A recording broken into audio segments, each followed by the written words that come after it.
El senador morenista Ricardo Monreal, que de ninguna manera representa algún movimiento social o alguna izquierda histórica del país, representa intereses corporativos, es un operador político, es muy competente como operador político, pero tiene una ideología más tecnócrata, más de la élite que de las bases, ¿no? De una verdadera lucha social, de un verdadero movimiento social. O sea, ese no es Ricardo Monreal, es un operador político y que es útil para los fines, por lo tanto, del presidente López Obrador. Bueno, esta persona, a partir de del descontento que mostró el presidente López Obrador cuando censuraron, o sea, hay que decirlo, las redes sociales censuraron al presidente Donald Trump, se coordinaron, y esto ya es información pública, ellos mismos revelaron que hubo una coordinación para censurarlo, o sea, para darle la pena de muerte virtual al presidente Donald Trump.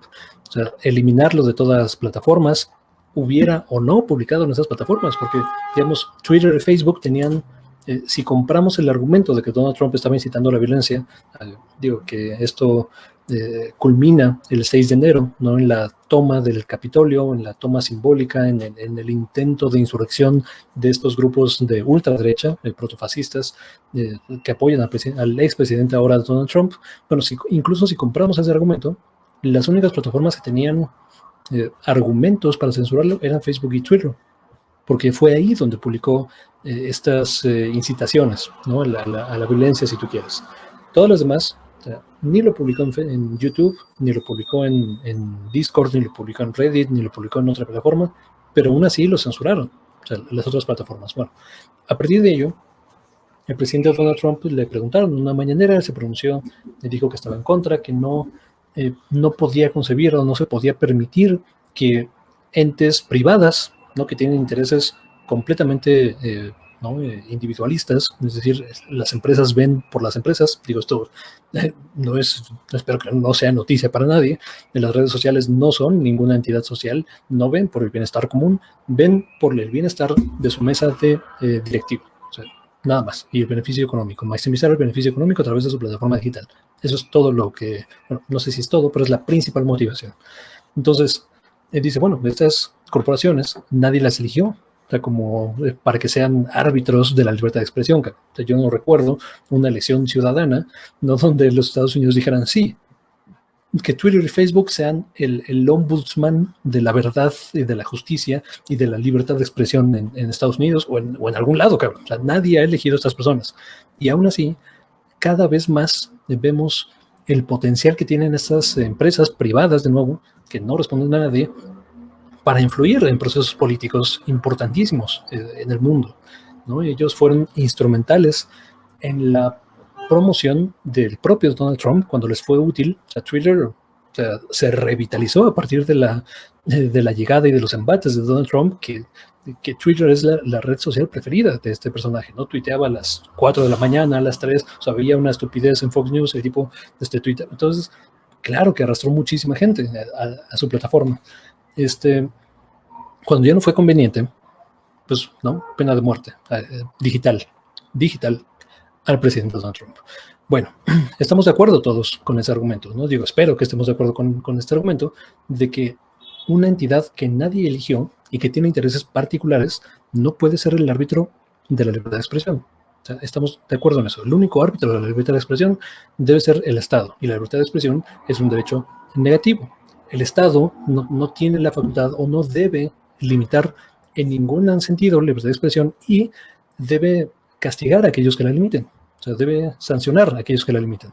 Ahora, el argumento simploide, ¿no? El argumento más básico sobre esta cuestión es, pues es que las redes sociales no son gobierno. Entonces, por tanto, las redes sociales no deben estar regidas por los principios, por las leyes de libertad de expresión.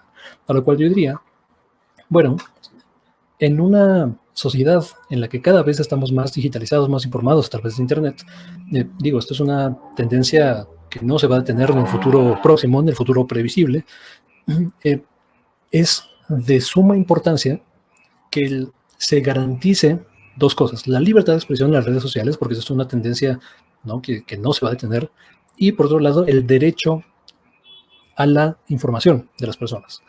Eso es algo que se debe vigilar, porque las redes sociales son en muchos sentidos la nueva plaza pública, ¿no? Las leyes, la regulación, yo espero que no se meta mucho sonido, déjenme rapidísimo tapar esta ventana. Yo tal vez así limito un poquito el ruido que venga para acá. Bueno, ¿qué estaba diciendo? Ah, sí, libertad de expresión en redes sociales. Bueno, cada vez más son la plaza pública, esas redes sociales, los discursos políticos, las campañas políticas, las opiniones políticas, cada vez más no sé, se entretejen, se llevan a cabo en estas plataformas. Eso es completamente innegable. Entonces, en México, donde la penetración de Internet todavía es paupérrima para una economía de nuestro tamaño y con una población del tamaño que tenemos, debería ser mucho más profunda, se está avanzando en esa dirección. Pero entonces el poder de las redes sociales solamente se va a incrementar con el tiempo, ¿no? Y no se puede permitir que influyan en elecciones, por ejemplo, que es facilísimo que influyan en elecciones. En una población urbanizada, un candidato que tenga acceso a redes sociales, no de forma masiva, y otro que no tenga redes sociales, o sea, está en completa desventaja ante el que sí la tiene y ante el que se promociona y ante el que no difunde información en su plataforma a través de las redes sociales. Bueno, Monreal, ya vamos al tema tal. ¿Qué propone Ricardo Monreal? Lo decíamos acá, todos estamos de acuerdo que el argumento de las redes sociales deben ser reguladas, por lo que acabo de exponer. Sin embargo, y ese fue el comentario que hice cuando hablamos de este tema, cuando se anunció que Ricardo Monreal estaba trabajando en algo así, sin embargo, no confío en la persona, ¿no? En el individuo Ricardo Monreal para regular las redes sociales. O sea, me parece ¿no? completamente digamos, fuera de contexto que el tipo pueda hacer algo competente. Y no nos decepcionó. Estas son las propuestas que tienen, los 7 puntos clave. ¿No? Esto es lo que dice Forbes. Hay más puntos clave, vamos a hablar de ellos, pero este es un buen punto de entrada. La iniciativa contempla regular las redes sociales que tengan más de 1 millón de usuarios, como Facebook, Twitter, Instagram o TikTok. Esto ya es un problema como tal. O sea, desde la entrada, desde la definición que ponen para las entidades que sean objeto de esta regulación, ya estamos mal. O sea, estamos mal porque están poniendo de forma arbitraria 1 millón de usuarios, más de 1 millón de usuarios. Pero para empezar, ¿son usuarios registrados o usuarios activos? Es una diferencia fundamentalísima en las redes sociales. No todos hemos abierto una cuenta en ¿no? pitirijas.com y jamás hemos vuelto a abrir esa cuenta.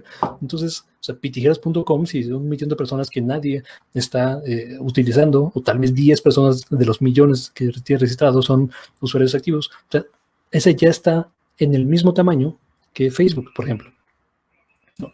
Entonces, y además, incluso si dijamos, bueno, son 1 millón de usuarios activos, que por cierto la legislación no es clara en ese sentido. 1 millón de usuarios activos,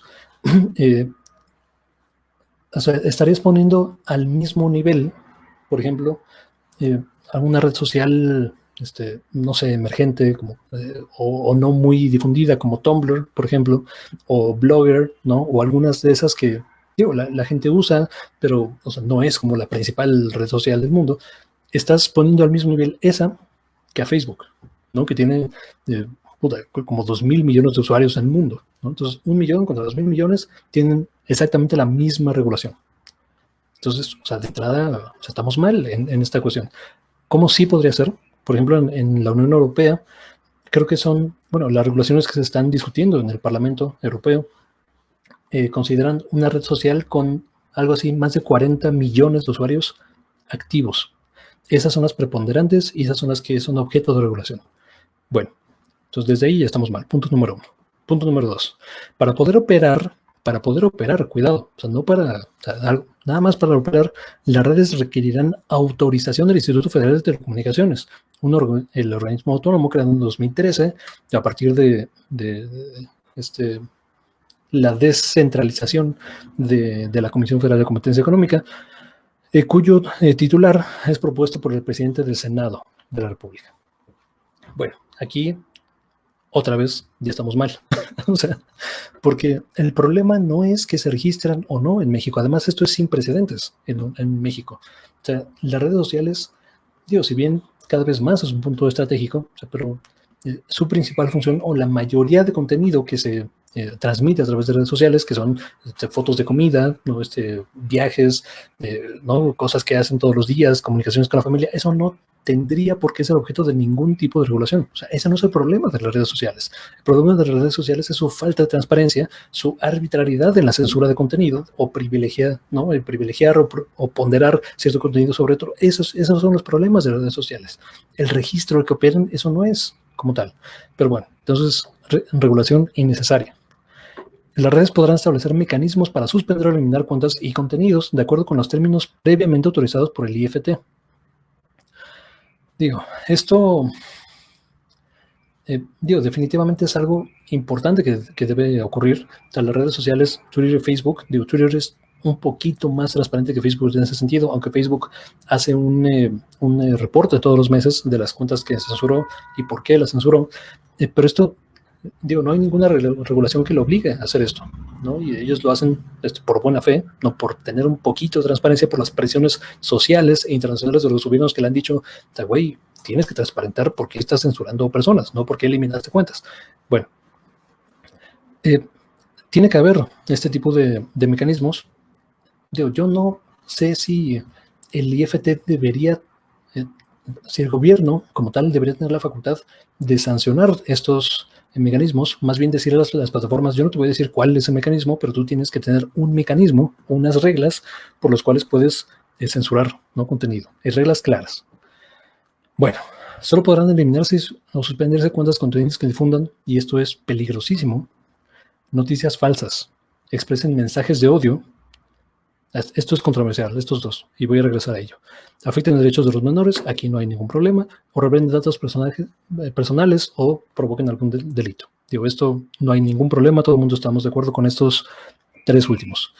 Que atenten contra derechos de menores, estamos de acuerdo, revelen datos personales, estamos de acuerdo, o provoquen algún delito, estamos de acuerdo, pero que lo provoquen, o sea, que demostrablemente digan, o sea, vamos a hacer un evento en Facebook para irle a romperle la madre a tal negocio, o sea, eso es una violación como tal. Noticias falsas y expresen mensajes de odio, me parecen términos completamente vagos que ninguna sociedad en la historia de la humanidad ha podido definir, o sea, de forma precisa, de tal forma que todo el mundo estamos de acuerdo en que el contenido censurable es perfectamente sancionable. Y quiero detenerme un poquito más en este asunto, porque noticias falsas. ¿Qué es una noticia falsa? Bueno, uno podría decir, bueno, noticias, ¿no? O información que no sea compatible con la realidad, o cuya evidencia no sea suficiente para respaldar. Ok. Si yo dijera, por ejemplo, la elección de 2006 fue un fraude electoral, alguien podría decir, alguien de derecha, alguien que apoya a Felipe Calderón podría decir, eso es una noticia falsa, porque ninguna corte, ningún tribunal mexicano, ni el Tribunal Electoral, ¿no? Suprema Corte, ni el INE, en ese momento IFE, determinó que hubiera un fraude electoral. Entonces, como no hay una sentencia judicial al respecto, no hubo fraude electoral. Aunque toda la evidencia, ¿no? Y el inconsciente colectivo respecto a este tema, todo el mundo habla y todo el mundo sabe que hubo un fraude electoral. El cuñado de Felipe Calderón estaba contando los votos, ¿no? Estábamos, la quema de urnas, el gobierno de Guanajuato diciendo abiertamente, ¿no? En una llamada con el presidente, te regalé 20,000 votos en mi estado. O sea,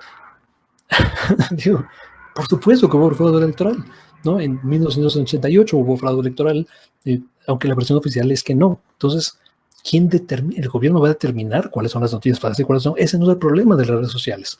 Mensajes de odio. ¿Qué es un mensaje de odio? ¿No? O sea, lo que supone el mensaje de odio en la cabeza de cada quien es un mensaje que no me gusta. Eso es todo el significado de mensajes de odio. Lo puedes racionalizar, ¿no? Como no, yo digo que de forma categórica y objetiva, un mensaje de odio es aquel que atente contra la integridad de una persona o un grupo de personas por definición política, ¿no?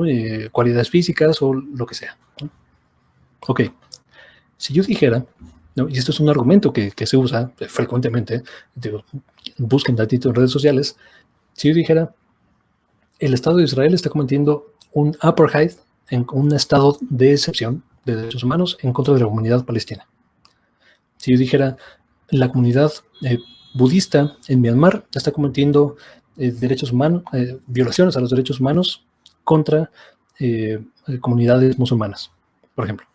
O sea, esto es objetivamente cierto, pero los defensores de esos regímenes consideran que es un mensaje de odio.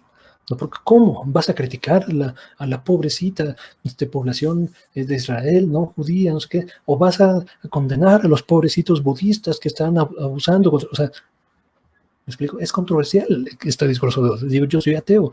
Si digo algo en contra de Dios, va a ser un discurso de odio contra alguien fundamentalista religioso. Pues, no sé. O sea, ¿qué es entonces discurso de odio? No se puede dejar a interpretación de un gobierno lo que significa el discurso de odio o no. Pero bueno. Vamos apenas en el 4, ya me voy un poco más rápido. Redes sociales deberán tener un procedimiento interno para impugnar la suspensión de cuentas y contenidos que sea resuelto en plazo de 24 horas y atendido por personas especialistas en derechos humanos y libertad de expresión. Esto es lo que destaco de esta legislación. No todo es malo. Esta propuesta, si se va a discutir y se va a cambiar, se va a aplazar. Esto es algo que no habíamos comentado, pero ya el senador Ricardo Monreal dijo que la discusión la va a aplazar por lo menos una semana más, para recabar puntos de vista, para ¿no? ver especialistas, para que en un foro abierto se discutan este tipo de cuestiones. Yo creo que esto se debe quedar sí o sí. Las redes sociales deben tener un procedimiento interno para la suspensión de cuentas y contenidos, que se ha resuelto en un plazo máximo de 24 horas. Yo podría pensar que 72 horas quizás es razonable también, y atendido por personas especialistas de derechos humanos y libertad de expresión. Lo que pasa hoy en Facebook, en YouTube, en Twitter, es completamente arbitrario.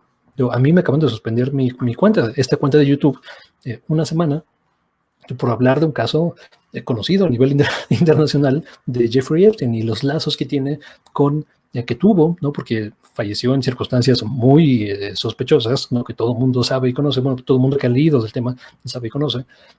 Tenía lazos con los Clinton, tenía lazos con Trump, tenía lazos con el príncipe de Inglaterra, o sea, tenía lazos con las élites de las élites mundiales. Y era un conocido abusador de personas menores, ¿no? O sea, tenía su jet privado, tiene fotos con niñas, ¿no? Son sentados en sus piernas, o sea, es una persona horrible. Y yo hablé de ese tema y me censuraron, pues. Entonces yo apelé, ¿no? A través del proceso de apelación, 800 caracteres explicándoles que no tenía por qué suspenderme, porque aparte yo estaba citando fuentes como el New York Times, el Washington Post, tal. No hubo nada. O sea, suspendieron mi cuenta y no hubo forma de apelar a esa cuestión. Y, digo, las empresas, ¿no? estos monopolios, estos consorcios internacionales, por supuesto que tienen dinero para contratar especialistas en derechos humanos y libertad de expresión que realmente no responden a las necesidades de la población y no de los intereses privados o comerciales de la empresa. Pero bueno, esto es difícil, sobre todo esto, especialistas en derechos humanos y libertad de expresión, es difícil de acreditar, pero creo que es posible hacerlo. Luego, 6.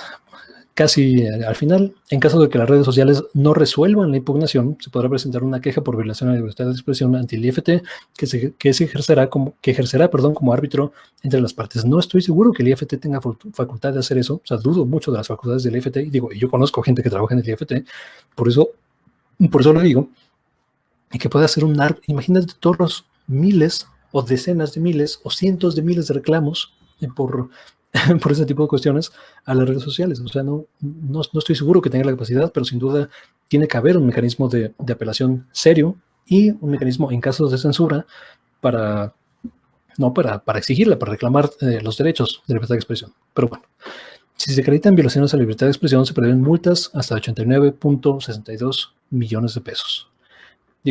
Algunos especialistas, como ya decía, ¿no? Señalan que el IFT no tiene facultades para ser un órgano centralizado que regula las redes sociales, además de que el IFT está en discusión para desaparecer, cabrón. O sea, está en la guillotina del presidente López Obrador. Bueno, esta es otra